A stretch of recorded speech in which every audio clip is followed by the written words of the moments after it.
ये 2021 में electrical machine जो है वो इंस्ट्रूमेंटेशन ब्रांच में ऐड हुआ था और पूरा इलेक्ट्रिकल मशीन, डरिए मत, पूरा इलेक्ट्रिकल मशीन ऐड नहीं हुआ था। 3 फेज इंडक्शन मशीन ऐड हुआ था और साथ में जो आपका सिंगल फेज ट्रांसफार्मर है वो ऐड हुआ था। और उसके बाद से 2021 के बाद से लगातार मशीन से 2 क्वेश्चन 3 क्वेश्चन 2 क्वेश्चन 1 2 मतलब एक तो नहीं आया और 2 तो कम से कम आते ही आते हैं। एटलीस्ट 2 क्वेश्चन आपको हर साल आए हुए हैं, 22 23 24 25 25 26 27 में भी आगे आएंगे ही आएंगे। तो इलेक्ट्रिकल मशीन इंस्ट्रूमेंटेशन के लिए हमने अलग से जी सेंटर पे अलग से कोर्स बना रखा है जिसका प्राइस भी एक्चुअल जो मशीन है उससे कम है। आई थिंक 1400-1500 रुपए के आसपास होगा। जाके उस मशीन को बहुत बेहतर ढंग से पढ़िए क्योंकि आपकी जो मशीन के क्वेश्चन इंस्ट्रूमेंटेशन ब्रांच में वो 2-2 नंबर में आते हैं, 4 नंबर इंस्ट्रूमेंटेशन ब्रांच में बहुत क्रूशियल रोल प्ले करता है और ये क्वेश्चन बहुत ईजी होते हैं। आप इलेक्ट्रिकल मशीन एक बार पढ़ेंगे तो ये क्वेश्चन आपको बहुत ज्यादा आसान तरीके से पूछे जाते हैं और आप बहुत अच्छे तरीके से कंफर्टेबल तरीके से इस क्वेश्चन को क्रैक कर ले जाएंगे। चलिए, IISc बेंगलोर ने भी अपना रीति रिवाज नहीं छोड़ा और इन्होंने भी क्वेश्चन पूछे 2024 में इंस्ट्रूमेंटेशन ब्रांच में। A 3 phase squirrel cage induction motor has a starting torque of 100% of the full load torque and maximum torque of 300% of full load torque, neglecting the stator impedance the slip at which maximum torque. ये बहुत ही आसान question है।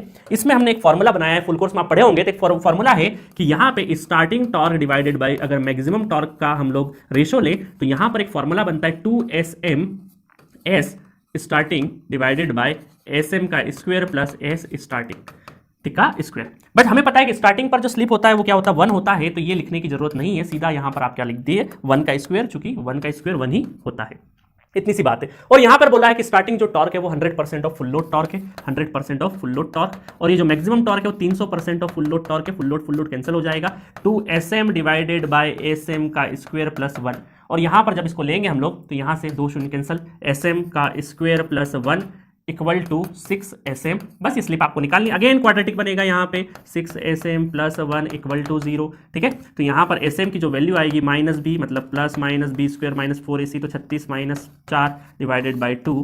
ठीक है, तो यहाँ पर आपको ये आ जाएगा 6 प्लस माइनस 36 माइनस 4 32 √32 देख लेते हैं। √32 ये बनेगा 5.65 डिवाइडेड बाई 2। आपको नेगेटिव साइन लेना है क्योंकि SM की 2 वैल्यू आएगी, एक तो इनसिग्निफिकेंट होती है ना, आपको मैंने बता भी रखा फुल लेक्चर में कि इसको प्लस करके जो वैल्यू आएगी वो बहुत ही स्लिप आउट ऑफ बॉक्स आती है, उस रेंज में नहीं आती है। माइनस साइन लेना है आपको, तो माइनस साइन लेंगे तो 6 माइनस 5.65 डिवाइडेड बाई 2, तो ये आ जाएगा SM आपका आ जाएगा 0.175। इसको डायरेक्टली मत लगा दीजिएगा क्योंकि आपसे पूछा है परसेंटेज की टर्म में, तो ये परसेंटेज की टर्म में आ जाएगा 17.5%। रेंज बहुत ही ज्यादा नेरो थी क्योंकि यहां पर गलती या दूसरा रेंज में जाने की जरूरत नहीं पड़ती, आपने एब्सोल्यूट सॉल्व करोगे तो ही आंसर आएगा, अदरवाइज नहीं आएगा। तो 17.5% की स्लिप पर आपका मैक्सिमम टॉर्क आएगा। बहुत ही बेहतरीन क्वेश्चन, जाके जी सेंटर के पे इंस्ट्रूमेंटेशन वाले स्टूडेंट खासकर इलेक्ट्रिकल मशीन का जो कोर्स अलग से बना हुआ है उसको जाके पढ़िए। ये बहुत से इतने क्वेश्चन करवाएं इन फॉर्मूले के ऊपर कि आपको ये क्वेश्चन जब पढ़ोगे आपकी बोनस मार्किंग समझिए क्योंकि आपकी इतनी प्रैक्टिस करवा दी गई है।